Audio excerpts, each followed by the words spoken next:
ginanap ang launching ng Bicol Laban sa Korupsyon sa Ateneo de Naga University, dyan po sa Naga City. Naimbitahan tayo bilang panelist at naandyan syempre ang iba't iba pang mga sektor na nagpapaliwanag mula sa AMAC, andyan po galing sa Albay, sa Manibari, andyan po mula sa Kababaihan, si former Councilor Gigi Vargas, andyan din po ang mula po sa NCPC, no? At andyan din po ang Bayan Bicol, no? Ang CEGP. Ito pong pag-uusap na ito at pagtindig ng mga Bicolano. Ito po'y pagtitipon para muling patunayan na hindi nananahimik ang mga Bicolano sa harap ng katiwalian at pang-aabuso sa kapangyarihan. Malinaw po ang panawagan ng mga Bicolano sa sambayan ng Pilipino. Tapusin po ang sistemang nagpapayaman sa ilan habang patuloy na naghihirap ang taong bayan. Ang laban po kontra korupsyon ay hindi laban ng ilan, kundi laban ng buong sambayanan. Sa laban na ito po, walang dapat pong iligtas, lalong-lalo na dyan sa mga magnanakaw sa kabangbayan. Hindi lang po ang mga nasa ibaba, kundi pati ang mga nasa itaas, ang mga pumirma, nag-aproba at nagpakawala ng pondong ginawang gatasan ng mga politiko, kontraktor at mga opisyal ng gobyerno ay dapat managot. Wala pong may monopolyo sa pananagutan mula kay Duterte hanggang kay Marcos Jr. Lahat ng nakinabang sa bulok na sistema ay dapat na managot. Mga kababayan, nung hapon din po ay dire-diretso na nagkaroon po ng aktibidad pa dyan po sa Plaza Rizal para ipakita ng mga Bicolano, no, ang kanilang pagtindig sa paglaban kontra korupsyon. Makikita natin na ang usapin ng korupsyon ay systemic, no? Hindi siya basta-basta pwedeng matanggal dahil nga wala namang napapanagot, no?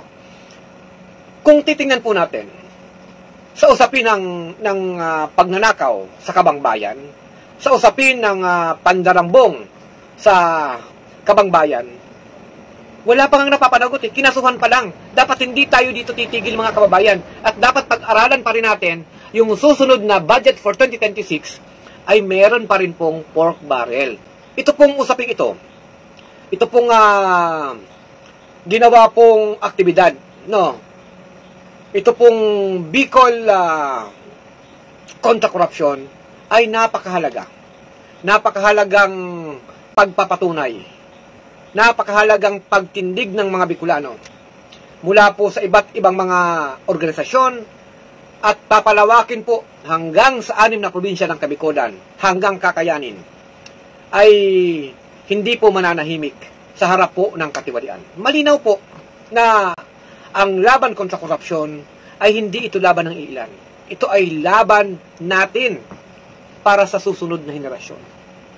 Kapag hindi po tayo tumindig, at hindi natin ginawa ng paraan at hindi natin napanagot ang mga magnanakaw sa kabangbayan, parang hinayaan nating maging tama ang mali.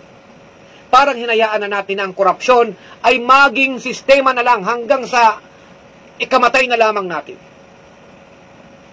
Dapat managot ang lahat ng sangkot sa pagnanakaw sa kabangbayan. Hindi dapat papaligtasin. Kaya nasa atin din pong mga kamay. Meron tayong tulak para papanagutin ang lahat po ng mga may kasalanan. Merong mga Bicolano. Marami. At marami pang dapat na papanagutin. Buong bansa. Pinagnanakawan tayo. Nilulubog tayo sa baha. Pero mga kababayan, alam kong hindi tayo magpapatinag. Alam kong hindi tayo matatakot na ibuyang-yang ipabatid sa mamamayan na tama na ang panusot at lahat ng sangkot ay dapat managot. Titindigan po natin ito mga kababayan. Titindigan natin na ang mga korap ay dapat na kinukulong. Hindi dapat tayo nagpapatinag porke sila ay nakaupo, porke sila ay ginagamit ang posisyon. Mamamayan na, tandaan natin, ang gobyerno ay tayong mga tao, hindi po ang nakaupo sa pwesto. Kaya sumasaludo tayo sa lahat ng mga mamamayang tumitindig para sa paglaban kontra korupsyon. Mula po sa Kabikulan hanggang sa nasyonal na merong gagawing mas malaki pang aktibidad sa Nobyembre at 30 ay isang malaking bahagi para mismong tayo simula nung Setyembre 21, Oktubre 1 hanggang sa merong mapanagot dito, hindi po tayo dapat tumigil. Hindi dapat tayo mawala ng pag-asa na ang lahat ng sangkot ay dapat managot. Nasa atin pong mga kamay ang pagsingil sa mga magnanakaw sa kabang